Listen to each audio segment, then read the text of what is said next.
Well, this is Bill Seymour from Jackson, Tennessee, member of the WestStar class of 2013.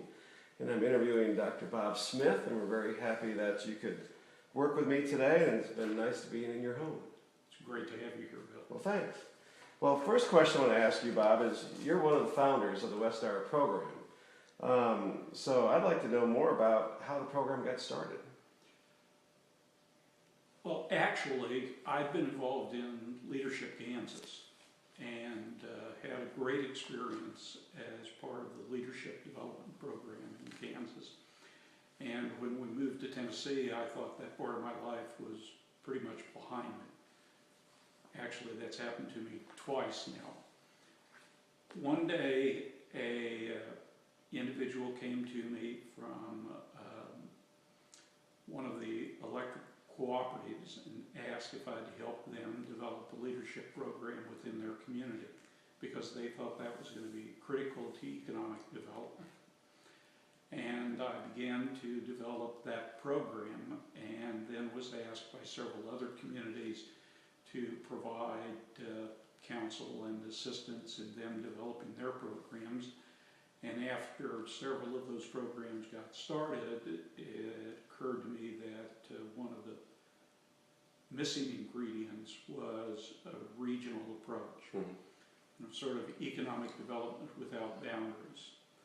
And so I approached Kathy Holland, who was with Tennessee Department of Economic and Community Development and responsible for what was called the 3-Star program at that time.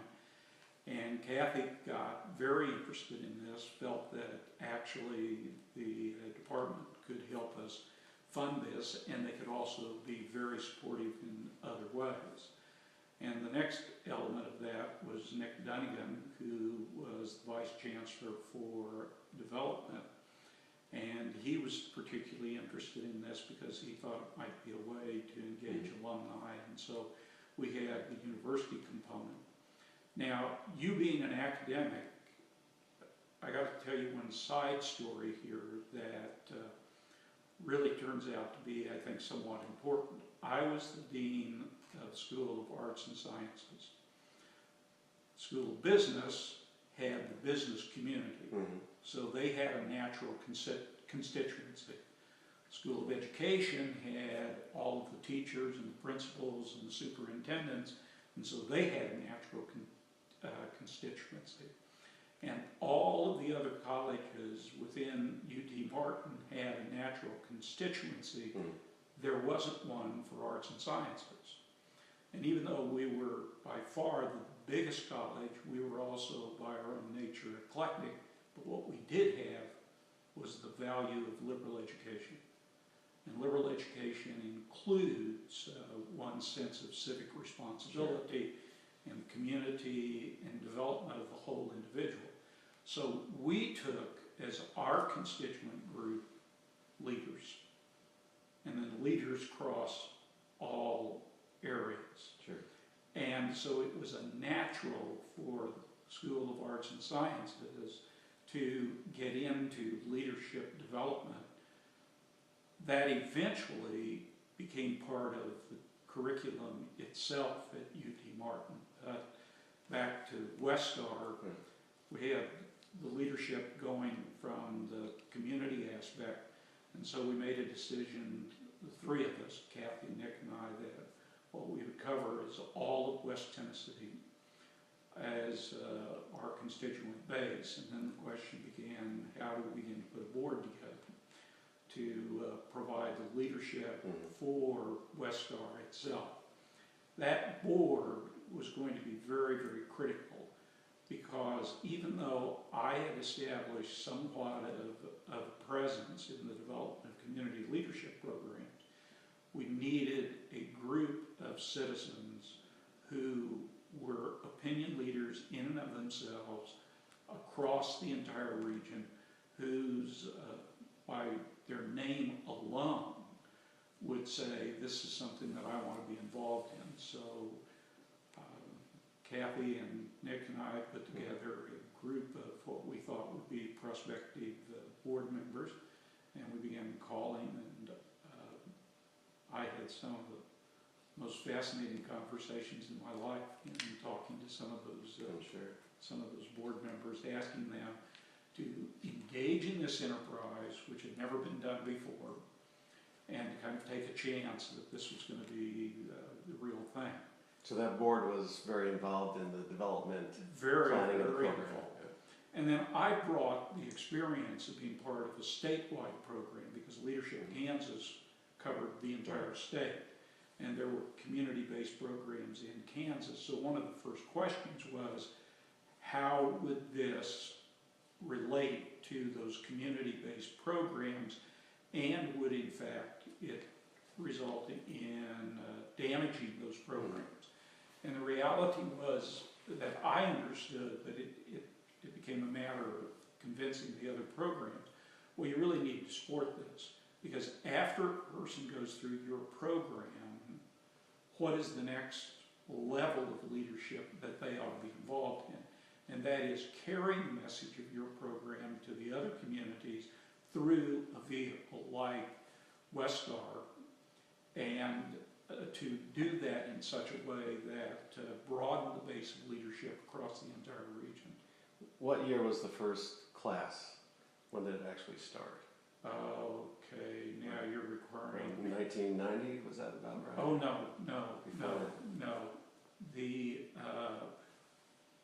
It may have been, but that's part of history. Yeah. And I don't remember exactly.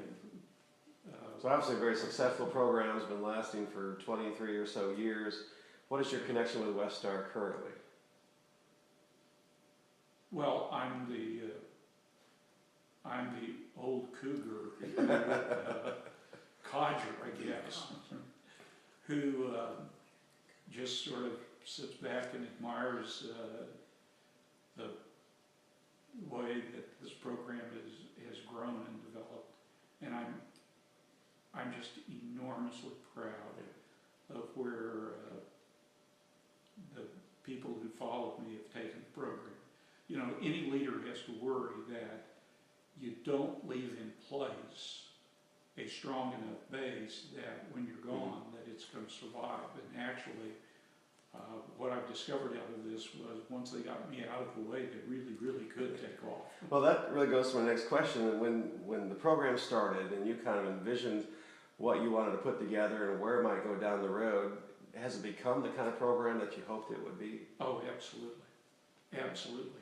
And it's not just the WestStar program and the alums and some of the things they've done, and some of the inspirational stories that I still carry about individuals who got involved in the WestStar program and then decided that, okay, they're going to recommit to bring their leadership to a new level to the region.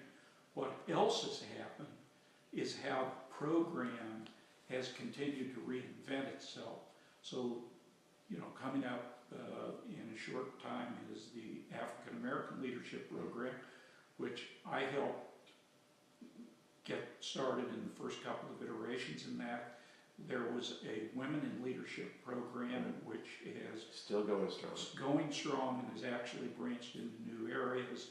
Virginia's now got a nonprofit program. It was the day before yesterday they had their first program. And there's a youth leadership program, and there's been a variety of those. So we've taken the concept and expanded it into other venues which have helped promote and carry forward the value of community commitment and being involved in leadership development.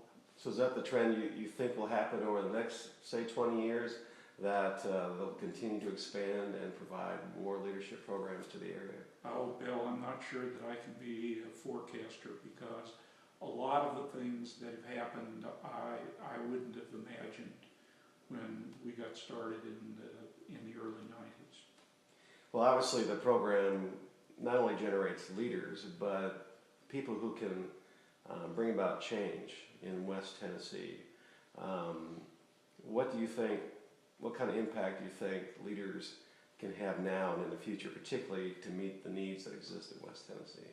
I don't think there's any question, particularly because of the worldwide economic disaster in 2007 through 2009, that there's still a dramatic need for committed leaders to engage in economic development within these communities. But as Franklin Smith once said, and I've always been reminded of this because I thought it was very insightful on Franklin's part. He said, look, when something good happens in West Tennessee, all of us benefit from that. So we should not jealously compete with each other. We're in this together. And I think that still needs to happen. I think there are still areas of important collaboration across boundaries that will help promote economic development in West Tennessee. Right. Well, as an educator myself, one of my key interests in the program was getting to know West Tennessee better and understand all kinds of issues that relate to the economy, our culture in that area. But as I look at issues of workforce development and think about how we in educational institutions can impact that, to me that's one of the most critical issues that I see is how do we provide not only the leaders but the workforce to meet the need of a changing economy. Do you see that as well? Yes, absolutely. I mean, I'm an educator as well. I've got to believe that education becomes a driving force. And particularly in the modern economy, I have trouble, and there's been somewhat of a national movement to educate people with the end product at graduation of a job and a job placement. But my children are examples of the fact that if that had happened, they would not be contributing to the economy now because the jobs that they would have prepared themselves for just within the last 10 or 15 years disappeared. Mm-hmm. And the jobs that both of my kids were involved in didn't exist when they were in college. So the workforce of tomorrow has to be a well-educated but broadly educated workforce because we can't predict what the new jobs are going to be, and particularly in a place like West Tennessee. And one of the things that really frustrated me, and because it pricked at the skin of so many people in West Tennessee, it actually had momentum. And that is, you didn't want to be the undereducated workforce where leadership and management had to come in from the north to run the plants and to basically engage the employees who were in low-skilled, somewhat mindless kinds of jobs. And during the 90s, when we were engaged in WestStar, I would try to get programs such that they would see that all those empty buildings, which used to be clothing manufacturers, seamstress types of jobs, other kinds of low-paying jobs in which people said, well, at least I had a job. Yeah, but it ran out. And then the community was left with nothing. Sure. And you can't let that happen again. You can't doom yourself to repeat that kind of history. So a well-educated workforce becomes the sort of the entrepreneurs for the future. And that whole reinvention becomes an important part of how this economy is going to grow. I agree. When you look back at your experiences with WestStar, is there anything that kind of stands out for you in terms of a significant event, interesting story, even something kind of comical that might have happened, but anything come to mind in terms of something of interest that you think about when you consider your experiences with WestStar? Yeah. You tell a story on somebody? Well, actually, I was kind of a bully. You know, I expected people who had been selected to WestStar to understand that for every one of them, there were 2 or 3 people who got left at home, who wanted to be part of the program. So if you weren't engaging in the opportunity that was presented to you as a member of the WestStar class, then you were going to have to deal with me. And there are some people, one of whom, he can tell his own story, that I took out to the parking lot and said, if you don't start showing up and putting your cell phone away, then I'm going to drop you from the program because it's not fair to the other class members. And my mantra always was, it isn't fair to the people who didn't get picked to the program who would have committed. Now that state senator is, who wasn't at the time, by the way, really took that to heart and has become really somewhat of an extraordinary leader in his own right. And Randy Rinks, a name I will give, and Randy he was just an extraordinary person. He had been mayor of his community and he had pretty well decided, you know, I'd had that run. And as a result of having been mayor, he had the credentials and he applied for WestStar and he got picked. And he used to get up after he graduated from WestStar and tell the class members, he said, look, Bob's going to be all over you about what are you doing and where are you making your next contribution. So you might as well make it now and avoid the wrath that he's going to bring down because he's going to make you feel incredibly guilty. And he said, so as a consequence, I decided, all right, I'm going to run for legislature. I'm going to get back involved. And actually, you know, Randy was a great legislator, and in my vision, the legislature is less for the fact that, you know, he's no longer there. But what a guy. Well, that's interesting because I think both of those expectations still exist today as we do the WestStar program. And as a current member, we were told, you don't mess with your phones during the program. You're here to focus and to learn and participate as a member of this team.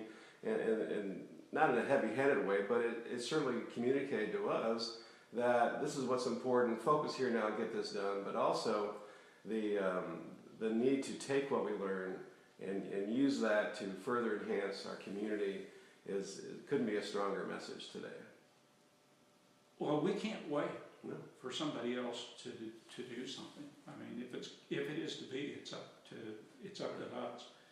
And the people who are in West Tennessee are the ones who are going to make the difference. They're the ones who are committed to it. So waiting for some outsider to come in or some magic bullet like another FedEx or another Dell or a Nissan is what happened here. Waiting for the mega site. It isn't going to happen. It is not going to happen. It is going to be, just as it's been a death by 1,000 bites, it is going to be a resurrection by 1,000 bright stars, and that galaxy will continue to grow. Well, I think that's the perfect conclusion. Bob, I want to thank you for your time with me today, and I want to thank you for your leadership with WestStar. Hey, you're the guy who's the leader of the future. All right, well, thank you. I'm glad you're in West Tennessee.